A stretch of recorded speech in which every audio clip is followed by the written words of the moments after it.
Hello my quilting friends, my name is Leah Day and welcome to the Eternal Love Quilt Along.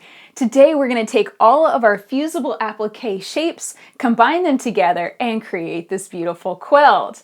So this is going to be a process that's really more, it kind of almost feels like putting together a puzzle. And it's going to be super easy if you've taken the time to put all of the information, all the dashed lines, all the hash marks onto your fusible applique pieces. So let's get started putting this puzzle of a fusible applique quilt together. So the first piece we're going to start with is piece number 1. You also want to pull out 2 and 3, 4 and 5. These are basically all of the details of the face. We've got lips and we've got eyes. So this is going to be the one piece in the quilt that we do upside down. So we're actually going to be having this face fabric side up, and you want to have the eyes and lips traced onto the piece so that way you can see that on the paper. You're going to flip it over. You'll kind of hold it up to the light so that way you can see those outlines, and that's what we're going to use to place those shapes. Okay, so let's get started. Let's do the eyes first. I think that these shapes are actually a little harder. They're very thin, and that's going to make them just a little bit tricky. So just take your time cutting them out, and you want to cut out on the outermost edge of the line. I know the lines can be a little bit thick, so you want to make sure that's on the outermost edge of the line, so that way you have a nicely sized piece for your eye and eyebrow. There we go. And then we're just going to set that in place. Okay, so piece number 5, it looks like, is the eyebrow. Piece number 4 is the eye. So again, just carefully cutting out. And you want to cut really smooth and slowly. Try not to be real jagged with it. You know, take your time, make a nice smooth cut. And you know, the eyes and lips are going to be one of those things that if you wanted to, you could actually do this last. If this looks really tedious to you and you don't want to start your project with the hardest part first, then you could leave it to last. There's really any time that you could do this. So that's perfectly fine. Okay, so this is one of those times that my dad says I have tweezer fingers. And he's always saying, get your tweezer fingers in there and do that for me. But basically you just want to pull off the paper, and that's going to expose the fusible web. And then I'm lifting up on that piece and I can see that outline clearly. And the fusible web is ever so slightly sticky. So the nice thing is once you get it in place, it's going to stick lightly to that fabric. There we go. That looks good. Do the same thing with the other piece. These are really tiny. And if you find yourself struggling with this, you know, if this is just too challenging, please understand you can also make the eye and eyebrow shape with a zigzag stitch on your machine. You could also stitch it in free motion. You know, you can make this out of something else. It doesn't have to be made out of fabric. So keep that in mind too. There we go. And just carefully placing it down and then nudging it into position. There we go. That looks good. Okay. So just get it into place. And then I like to use a pressing cloth. So this is just a leftover fat quarter. I'm going to place it on top.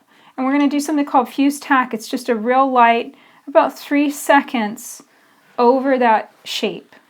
And that's just going to be enough to heat up the glue and get it to tack together. But we don't want to really put a whole lot of heat on that all at once. We'll do that whenever the entire applique is complete. Okay, so now let's work on the lips. Again, I left these and did not cut them out all the way just simply because I wanted to demonstrate this carefully for you, so that way you could see how to work with these tiniest of shapes. Now this one, we have a bottom lip, and that's number 2, and we have a top lip, that's number 3. Now with number 2, you've got a dashed line. That means that you need to leave a little extra fabric along the top edge. So I'm going to carefully cut this out, and then I'm going to angle my scissors over and then leave a little extra fabric all the way around that top edge. There we go. Now this one, piece number 3, you cut it out just cleanly. There's no dashed line, which means that you just cut out on the outline. And always remember that extra line means extra fabric. I think that's a really easy way of remembering it. So that way you know which edges need to have extra fabric extending. There we go. Okay. So how this goes together, we're going to take the lips and flip them over so they're wrong side up. And we're going to lift the edge of the paper, the fusible web, we're going to lift the edge of the paper off the bottom of that top lip, number 3. Just going to lift that off. And actually just came off completely. That's okay, not the end of the world. Okay, and then we're going to place the bottom lip on top so that they overlap, so that you have that extra bit of fabric extending in and overlapping the top lip. And we'll flip it over, and you might need to trim off, like right here, I have a little extra fabric extending. I'm going to trim off, make sure that you can't see any of the bottom lip peeking out from under the top lip. And actually I might want to stick back on the paper. The paper's going to come in really useful, and you're going to need to kind of keep a hold of it. Sometimes on some pieces we'll have to remove the paper. There's just not really much of an option. But that is really where your guide is throughout this pattern. So what if you have a trouble with this particular piece? What do? Well, another option is to take the paper off of both pieces and use the guidelines that you have here on the face itself. So that's what I'm going to do, since this didn't quite work out the way I was hoping. That's okay. There's always other options. So here I have the bottom lip. I'm going to line that up. I can see through that light skin tone. If you have fabric that's darker that you want to use for skin tone, that's okay too. You can always use a light box to help you line that up. So there we go. And now I'm also going to use that outline. I'm actually going to lift this up so I can really see it, make sure that that lip, this upper edge, is not extending beyond where it's supposed to go. And I think it's still extending just a bit too much, so I just clipped it off. And then now I'm going to place the other lip right on top. There we go. So there we go. That's how the face is supposed to look. Now, this is definitely something that you might actually want to wait to the very end of the pattern, because from here on out, we're going to be working with this pattern from this side, from paper side up. And you might catch yourself sliding this around a whole lot, and that could potentially put a little strain on those eyes, a little bit on the edges of the mouth. So if you want to wait to do these details to the very end, perfectly fine. That is a-okay. Now with those details in place, I'm again going to place a pressing cloth on top and give it a little fuse tack. Just about 3 seconds, enough to heat up the glue so they stay together. They stay tacked together nicely. I'm not going to worry about those flopping off while I'm working on the rest of the quilt. Okay, so now we're going to flip it over, and from here on out, we're actually going to work on this upside down. And we're going to take piece number 6. So we had number 1, 2, 3, 4, 5. Here's number 6. And this is how this is going to work from here on out. We're basically going to take our shape and take a look at the hash marks around it. And you might have to do just a little bit of fiddling to figure out how things fit together, but that's part of why we're doing the video, so I can guide you. So I know that these hash marks line up with these on her chin. So I'm going to lift off the paper just along that bottom edge, just a bit, like that. And now I'm going to tuck that shape into that space between the fabric and the paper, and I'm sliding it in place until all of those lines, those little hash marks, line up just exactly right. And I also can see that the outline of my fabric, my piece 6 and my piece number 1 line up perfectly together too. And you can give it just a little finger crease, and that helps out a lot. Okay, so piece number 7. Nice big chunky piece. She's starting to take shape, right? So here we go. With this piece, the connection is here between 6 and 7. And you want to make sure those hash marks are lined up. And the key here, you might be wondering, okay, well, which side do you lift the paper off of? the side that has a clean edge, that does not have any line, any extra fabric extending, that's the side that you peel the paper off. And you're just going to peel the paper off the edge, not off of the whole piece. We peel the paper off the entire piece, you won't have anything to go off of. So here we go. I peel the paper up just on that edge, tuck that shape into place, place that place the paper back down, and then give it a little finger crease to make sure it's all locked together. Okay, and I'm going to fuse tack that just a little bit, just to make sure it doesn't wiggle around as I do the next step. There we go. And that's as light as you want to go with it. You don't want to really get too muscly with your iron in this beginning stage. Okay, piece number 8. It's going to slot in right here. So we're going to lift up on this top edge of the shirt very carefully, just like that, and slip that piece inside. And you can see how I'm lining up that outline, so we not only have the red marks that are printed on the fusible web, we also have the outlines that are lining up together as well. And give it a good little finger crease to hold it in place, and I will fuse tack that as well. There we go. Okay, so next piece, I have to admit, is kind of tricky. This is probably one of the hardest pieces to place because we have so much to work with right here. So here's how this is going to go. I'm going to go on ahead and actually remove the paper up to her chin. So I'm going to take off all the paper around this spiral. I've done this now 3 or 4 times, and I found that that's the easiest method. So I'm going to remove the paper that far, holding that in place, and just kind of lift and tuck that spiral so that it's underneath. And this might be one of those things that, you know, if you find working with a light box maybe a little bit easier, then that's an option too. I found that I could sit at the kitchen table, and I really enjoy sitting at the kitchen table and doing creative things. So I could sit at the kitchen table and put one of these together without, you know, anything special, without even my iron, without any fuse tacking, just sitting there, gently nudging the pieces together and encouraging them into the right shape. There we go. And you want to watch out for any time that it's bowing or buckling or lifting off. That looks really good. So you can try and press this paper back in place, but I've generally found that to be kind of a done deal. So I'm going to grab some tape here. This is just painter's tape. It'll just hold it lightly in place. I think just one piece over that because I don't really want to hit that with my iron. I'm just wanting it to hold in place so that way it can peel off this inner edge up and around the head. Just work carefully. Just work a little bit at a time. You know, you pull the paper back just a bit and then tuck those shapes inside. Okay, now I'm lifting up and around and going up to the tip of the head, just like that. And now tucking those shapes in place. There we go. And then you can, the nice thing is it's sticky, so it wants to hold together, right?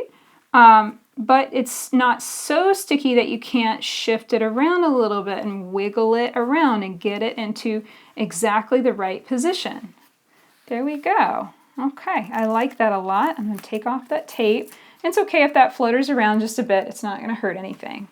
There we go. But that helped me get that in place, making sure that that's nice and flat. And now we can flip it over and double check. And you can see how nicely everything's lining up. Now you might be wondering about this over here. We have a little bit of the head extending beyond that piece of hair. And this is going to actually get covered up by a later piece of hair.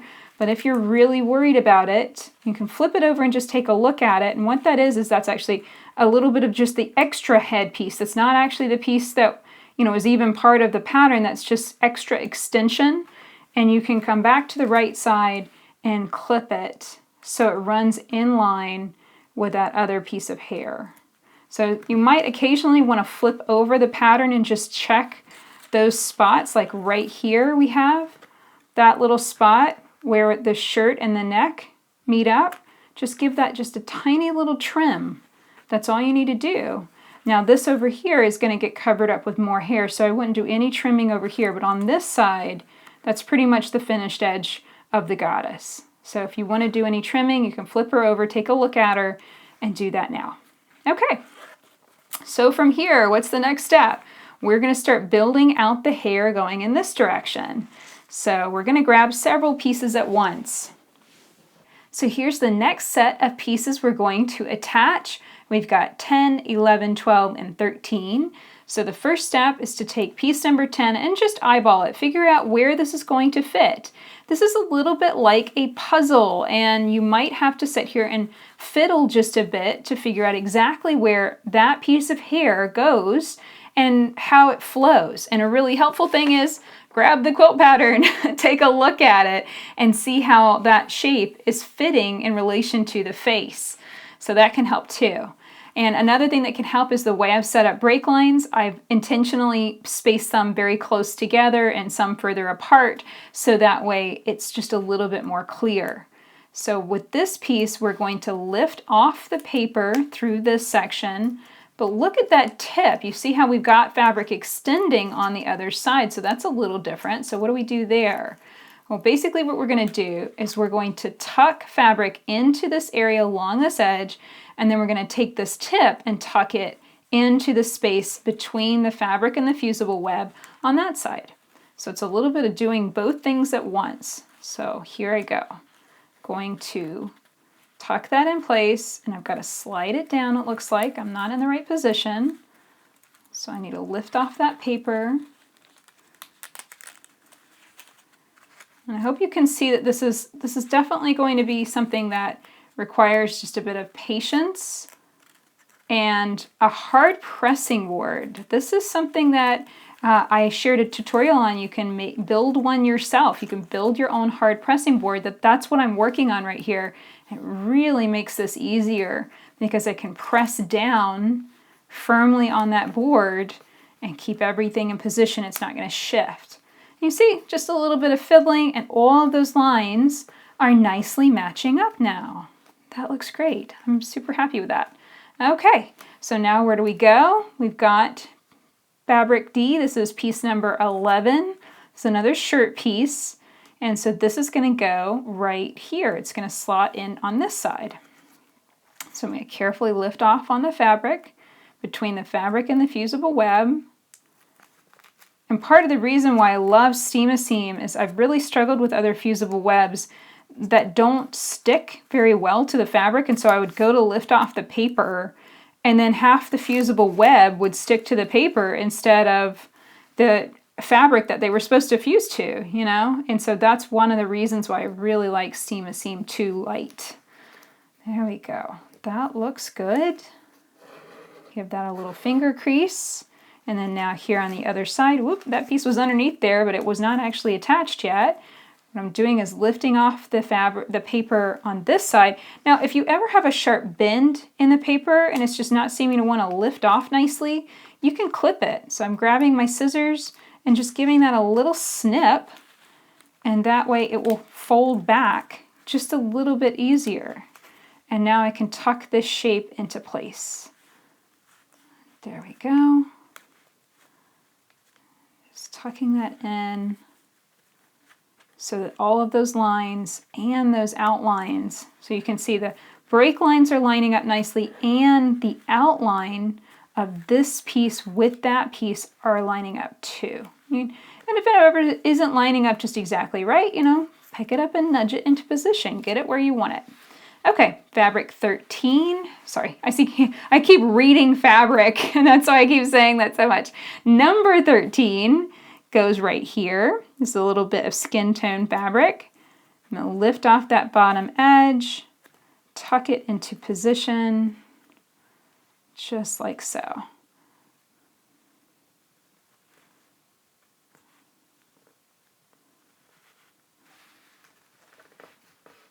There we go. Okay, you want to take a look at her. We can flip her over And that's what that looks like at this point. And really the flipping back and forth, probably not a good idea to do that before fuse tacking. So here I'm going to cover it again, making sure I've got, the reason why we want to leave this paper in place is because if we took the paper off, it would fuse to my pressing cloth. So I want to make sure that paper is completely covering that fusible web and it's not going to potentially fuse to my pressing cloth. And then now I'll hit it with my iron. And this is just a little craft iron. The reason why I like this one is it has no holes on it and it gets nice and hot. So for those two reasons, that's why I like to use it for this. And I didn't fuse tack that long piece of hair, so I want to do that too. So I like it when it doesn't have holes in it because every once in a while I will go directly on the piece and press directly. Whoop. And the holes on the bottom of the iron can be a real pain because they can tend to catch on the paper. As you can see, the paper kind of wants to do its own thing and wants to lift off, and the holes in the iron can make that worse. So you just have to watch out for it. Okay, well, I know I fuse tacked that down and I want that paper to stay in place. So I'm going to grab my little pieces of tape again and kind of force it into submission. I have experience, it's just not all that great to hit masking tape with an iron. It doesn't really like it all that much and it tends to melt. So I just know now that I'm going to try to avoid pressing that section with my iron. So here she looks like after fuse tacking. And at this stage you have two options. You can build the hair off of the back of what you have established here, or you can set her aside and build the hair separately. And so that's what I'm going to do. So I have pieces 14, 15, 16, 17, 18, and 19. And again, we're going to go with that pattern, our habit, to take one piece, place it on top of the other, figure out where the break lines are, and then peel off the paper along the edge that doesn't have fabric extending. This is the edge that you cut right on the outline. And the fusible web is quite sticky, so I just lift lightly and then gently press the fabric down. You want to minimize distortion on anything, basically. Okay, now I'm going to slip. Sometimes it helps to take this kind of hold on the fabrics, just to slip one into the other.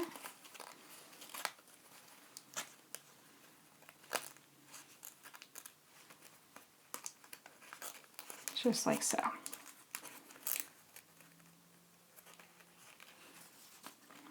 Okay.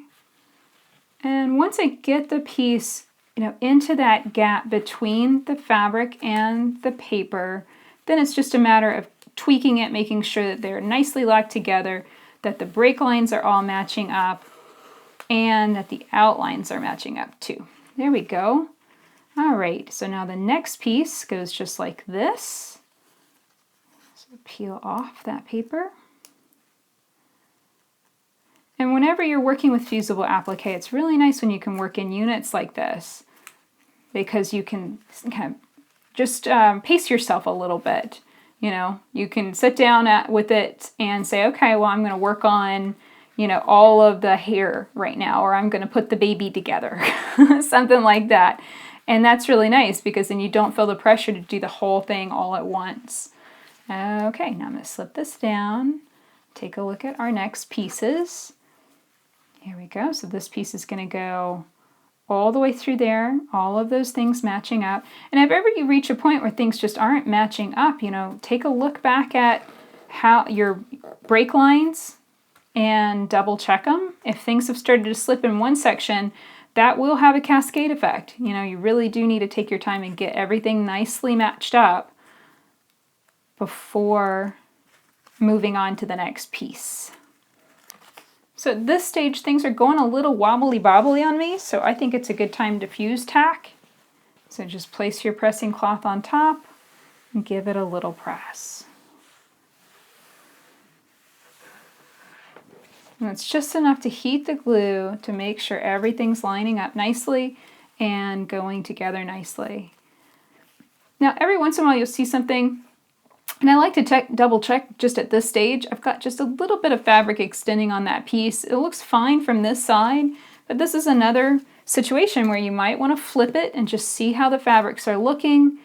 And if it bugs you, which that bugs me, give it a little clip and trim it up just a bit. You know, it's just how things line up, and as we add more and more pieces, you know, a little issue on one spot can radiate outward. Okay, so this is an interesting piece. We're now going to kind of flip-flop where we have been lifting the paper along the bottom edge. Now we're going the opposite. We're going to lift the paper along this top edge to slip this next piece in place. So here we go. Lining up those break lines. And then working my way all the way down the line. It can even help whenever things shift around. If it's starting to feel like you can't see what you're doing properly, then sometimes it helps to just flip it around so that way you can see what you're doing. There we go. That's looking great. Super happy with that. And now this little piece, this is kind of fun. This curly Q goes off the end of here. So if ever you have break lines and you're like, that goes to nowhere, what connects to that? Then look around, because chances are the next piece is going to be something smaller, and that's going to tuck in just like that. There we go. Perfect. Just give it a little finger crease to get the sticky fusible web to hold, and we're ready to move on to the next set of shapes. So here are all the remaining hair pieces for Eternal Love, and I'm just going to slip these in place one by one. I'm going to speed up the camera so that way you can see how all of it goes together.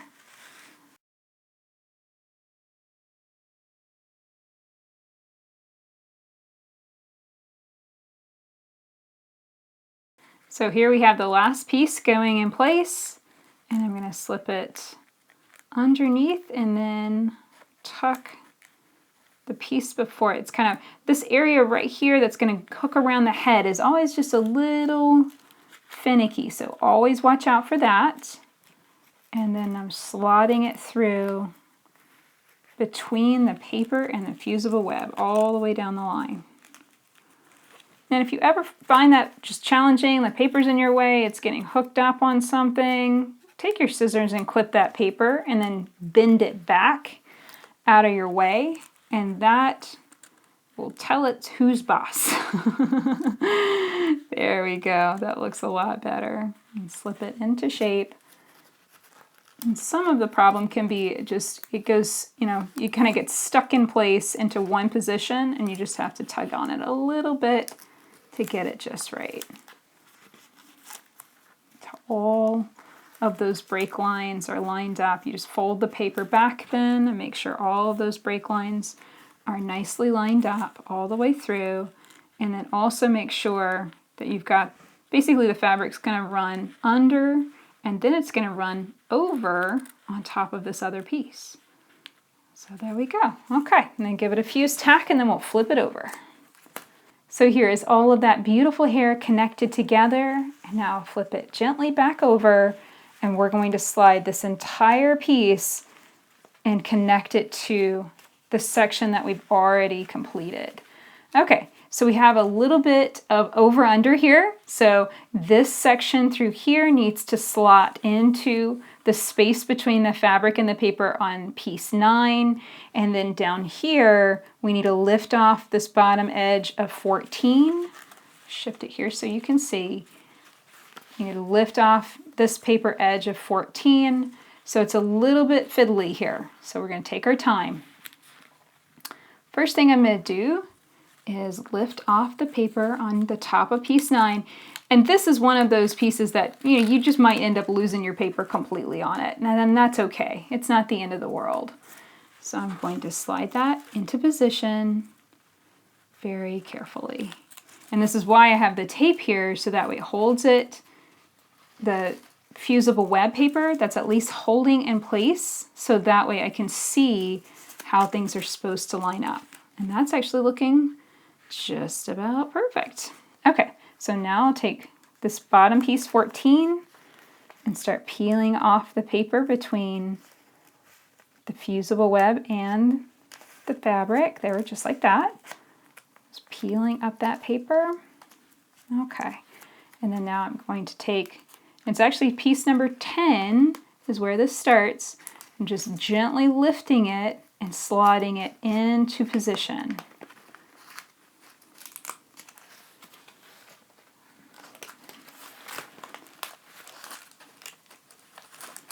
There we go. All the way down the line.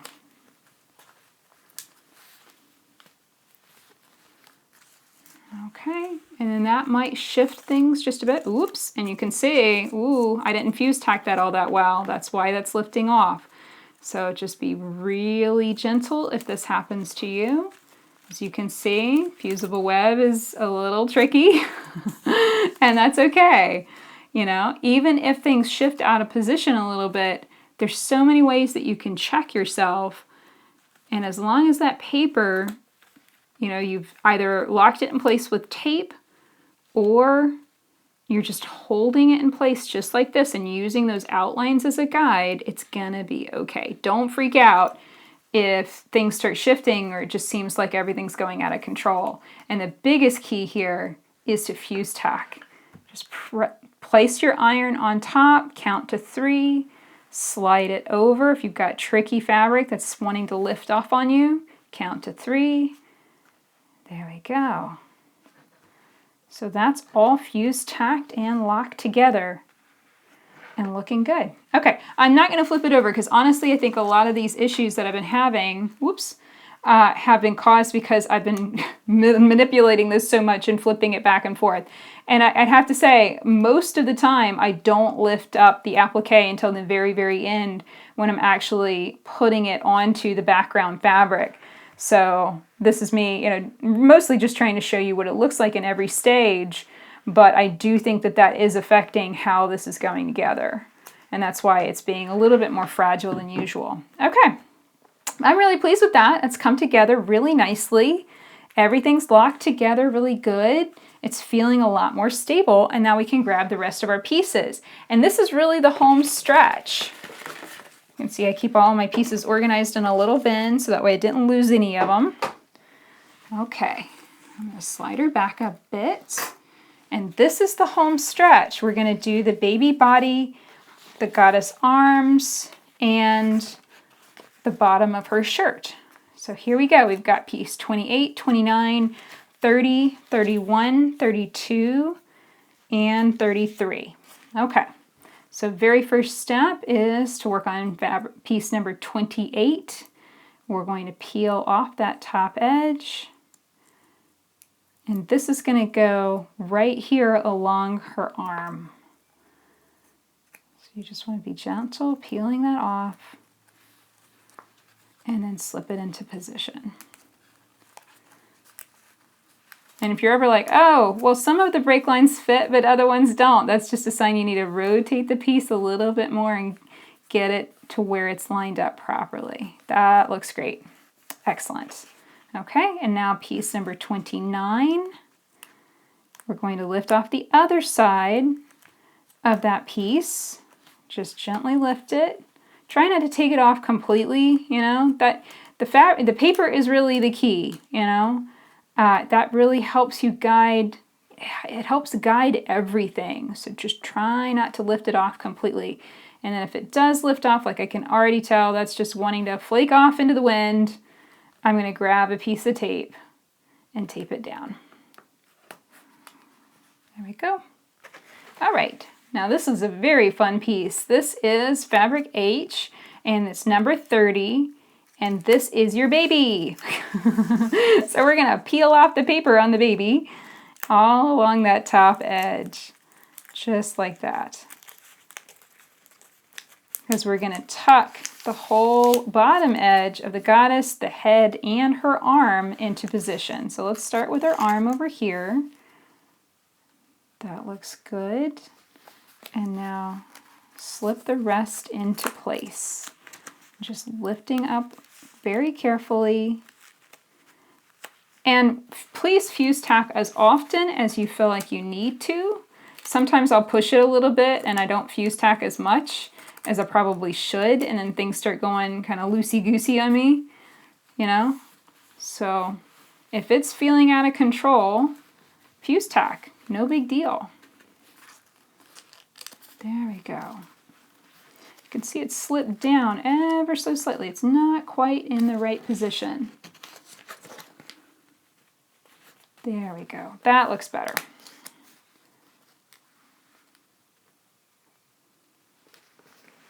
Perfect, perfect. Okay, and now this piece, this is our 31, and it is one of the arm pieces, and it goes in just like that. So I'm actually going to do this a little bit like piece number 9. I'm going to peel the paper back almost completely. Just simply, it makes it a little bit easier to put it into position. I'm going to pull it back that far, and then I'm only going to focus on this top edge. Get that in position, and then I'll work on the bottom edge.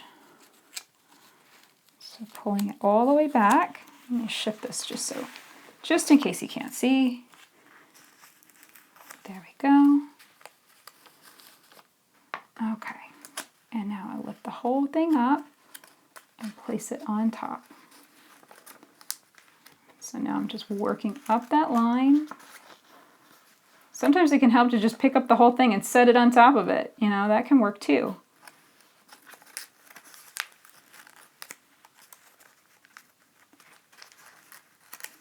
There we go. Looking good. And then now double check yourself. Basically, if the paper's still sticking down here, you can double check yourself and smooth it out. Make sure all those break lines line up nicely, and they do. Perfect. Okay, now 32. Going to peel off the paper along the top and slip it in position, and then I'll peel off the paper along the bottom. Let's see. And that tip is a little tricky. You want to watch out for that. So you're just slipping that right underneath. There we go. You might be wondering how to handle where we have a dashed line that then stops, and then you have the rest of the line be plain. You might be wondering how to handle that. Just cut a straight line and then start your extra, kind of flange, that extra 1/4 inch of fabric that you leave on the outside, and then cut, in and then right along the edge. Whenever you have the extra line, you want to leave the extra fabric. Whenever you have a plain line, you don't want any extra fabric along that edge. So you might run into that a couple times in the pattern where you have, an edge that doesn't have anything extra added, and then all of a sudden it has a dashed line through only one little section, and that's how you handle it. Okay, this is looking good. Just tucking this last little piece into place, kind of nudging it into position. There we go. That looks great. Okay, and one last piece to go. This is the bottom edge of the shirt. And it's like, okay, where does it go? Where does it go? There we go. That's where it goes. And you see I added just a little bit along that bottom edge. If you've got the fabric and you have it cut out, then it's a-okay to extend that a little bit if you want to. Let's see here, I want to bring that up just a bit. Some of these break lines extend beyond just one piece. You see how that one runs through 3 pieces? And I've done it that way just to help you line things up really nicely. Okay, and I'll lift off that bottom edge of piece 31. There we go. There we go. All done. So I'll place that back in on top and give it a little fuse tack. Okay, at this stage you want to flip her over and take a look. There's going to be a few places to trim up just a bit.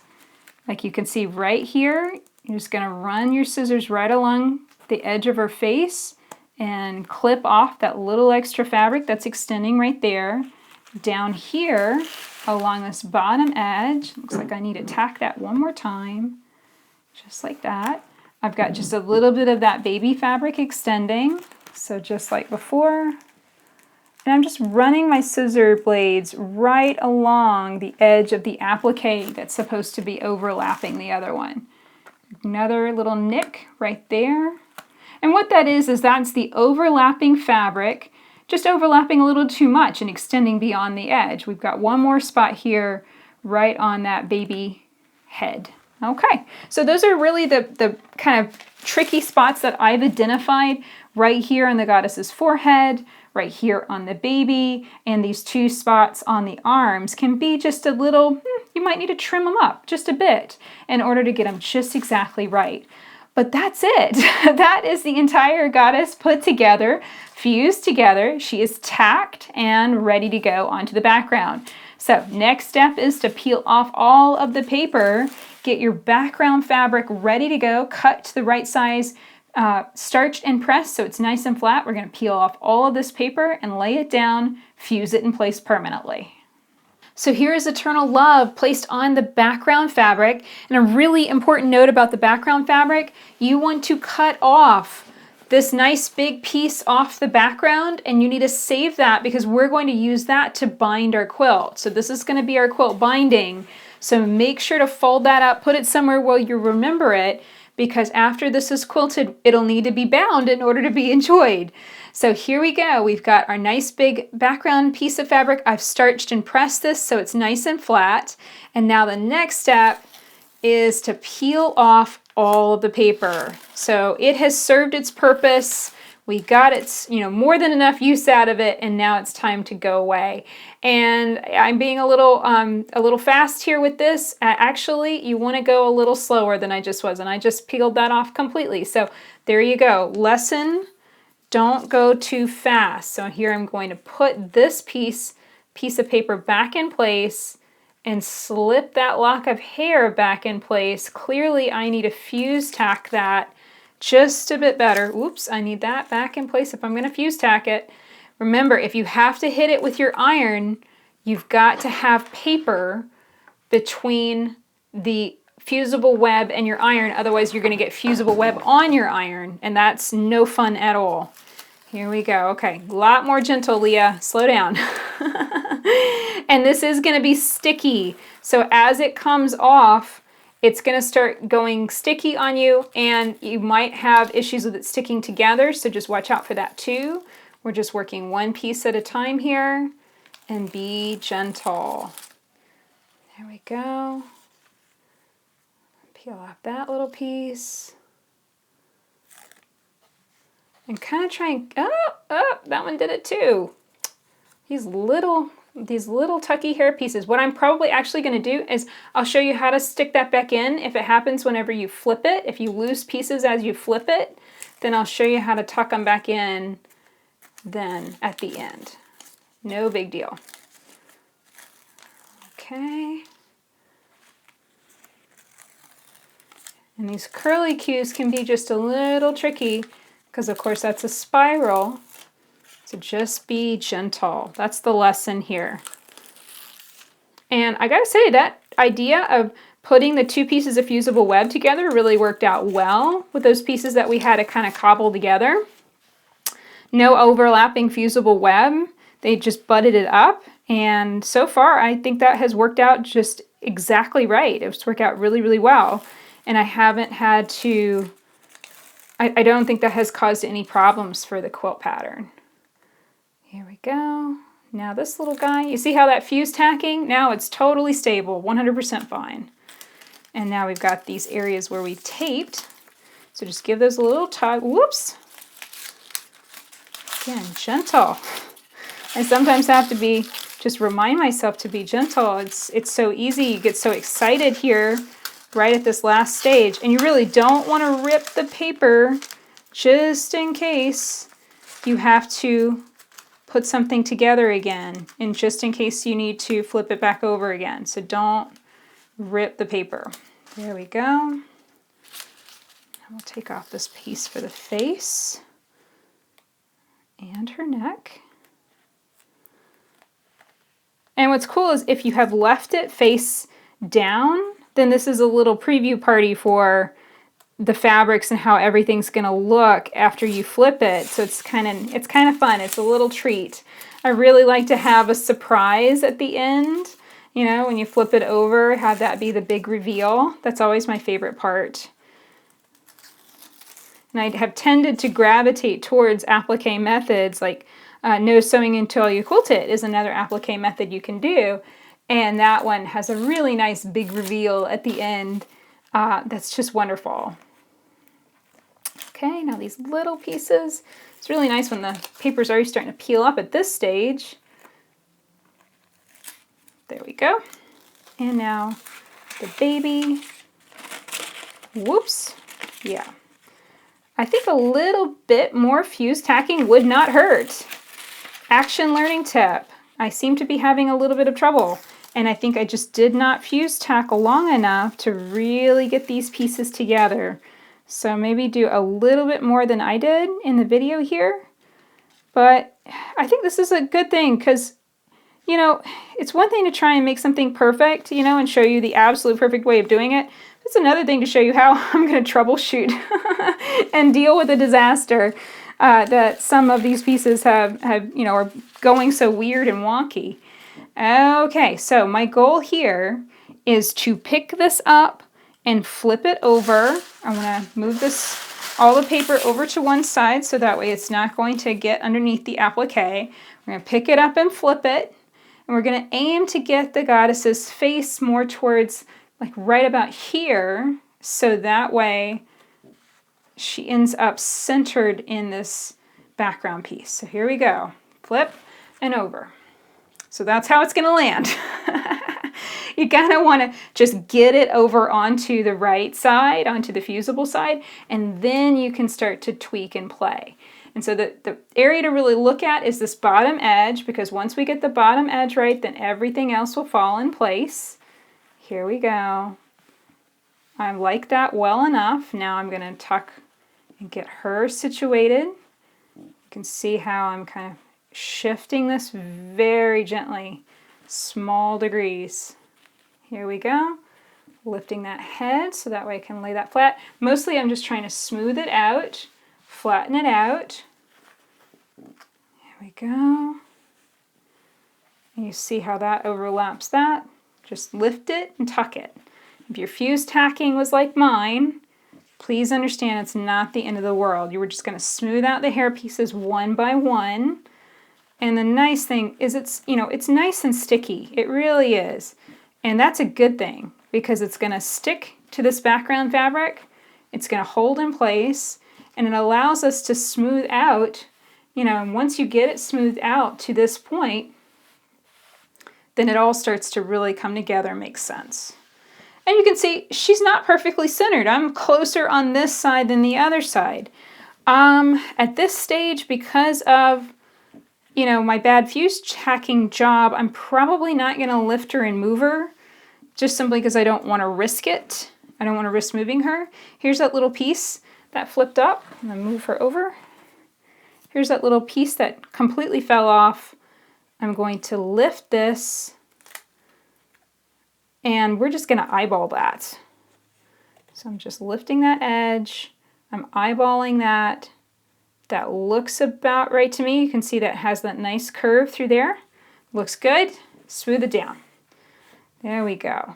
So it might be when I'm quilting, when I go into the quilting and I'm basically drawing the rectangle around this, I'll probably get pretty close to this edge, and that's not the end of the world.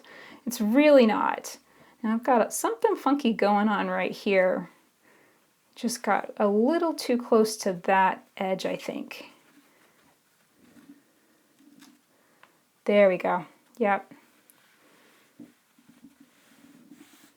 That looks good. Okay. Nice and smooth. Okay. So I hope you can see, a little bit of a catastrophe there. It was not perfect, but it was able to be fixed. And then now I can go over it. I put a pressing cloth down, and I'm just hand pressing to smooth everything out completely. That looks good. I like to have a nice big piece of background fabric here for exactly this reason, because as you're flipping it over, you might not end up in exactly the right spot. It might end up shifted one side or the other. And that's okay. You know, I can come in here and I can quilt and I'll get close to that edge and that will be a little tricky, but it's not the end of the world. And as you can see, she still came together beautifully. Okay, now it's time to do the actual fusing. And this is one of those things, definitely read the instructions on your fusible web. Personally, I just used my same hot dry iron and give it a nice long press through all areas. So this is when I really go to town with my iron, pressing back and forth. I like to use the pressing cloth so that way it protects the fabrics just in case something goes a little shiny. That's why I'm using the pressing cloth. And I'm just going back and forth with smooth strokes. And the other thing that I like about Steam a Seam 2 Light, this particular fusible web I'm using, is that some fusible webs will tend to evaporate if you press them too much. And I have not found that to be the case with this particular brand, with this particular type. So even if you, leave your iron on the quilt and walk away, no, don't do that. But even if you did, press just a little overzealously, fuse tack just a little overzealously, and then pressed quite a bit on this finished piece, it's not going to be the end of the world. And that's the thing, I've tested lots of different fusible webs and I found some of them to be very sensitive and very particular, and not be able to be pushed beyond their 3-second, 5-second limits. And then I found others like this one that are just really forgiving, and I really like that. I don't like to have to count whenever I'm ironing. I'm usually talking at the same time, so it's impossible. So there she is, all fused together and ready to go. Now you might want to double check, just because I've had bad luck today, obviously, with getting this together. Just double check, go through and around, and just pull around very gently on the edges of your appliques. And if anything seems to be popping up, that might be a sign you want to press it again. You want to give it another good press. And that's going to just ensure that those edges are nice and secure and stable, because the next step is going to be layering the quilt, and we're going to begin quilting and securing these raw edges of the applique all at the same time. So I hope you'll join us for that next step coming next week. So that's it for this video. I hope you learned a lot about putting this Eternal Love quilt together. As you can see, I could have used just a little bit more time with that fuse tacking. Just setting my iron down on those pieces for a few more seconds wouldn't have hurt anything, and it would have helped hold everything together just a bit more. But I was going off of my experience with my other one that I made. This is the version of Eternal Love that I made from fabrics in last month's Quilty box. And the funny thing about it is I constructed this one sitting at my dining room table without an iron at all. So, and I don't know why, but for some reason the fusible web was really sticky and it stuck together, and I didn't need to do the fuse tacking. I was being, I think, a lot more gentle, and I wasn't flipping the whole piece over to check what it looked like and stuff, so I wasn't doing that. So maybe I was just being, in general, a little too fiddly with this quilt. So keep that in mind, learn from my mistakes, do a little bit more fuse tacking and a little bit less flipping the piece over to check it, and I'm sure you're going to have great results. So yeah, take that example and run with it. When it comes to actually pressing her to your background fabric, give it a nice long press. This is why I like that particular brand of fusible web, Light Steam a Seam 2. I like it because it seems like I can really press a long time with high heat, and it doesn't evaporate, it doesn't go shiny and weird. It really locks those pieces together firmly. So give it a nice long press whenever you get your goddess onto the background fabric, and that will seal in all of those edges and make zigzag stitching or blanket stitching over those edges a lot easier. And that's what we're going to be tackling next week. Now, if you'd like to join in the fun of the Eternal Love Quilt Along, come and find the pattern at leahday.com/eternallove. You can join at any time, work at your own pace, and follow along with the videos that we're sharing. And again, that website link is leahday.com/eternallove. Until next time, let's go quilt.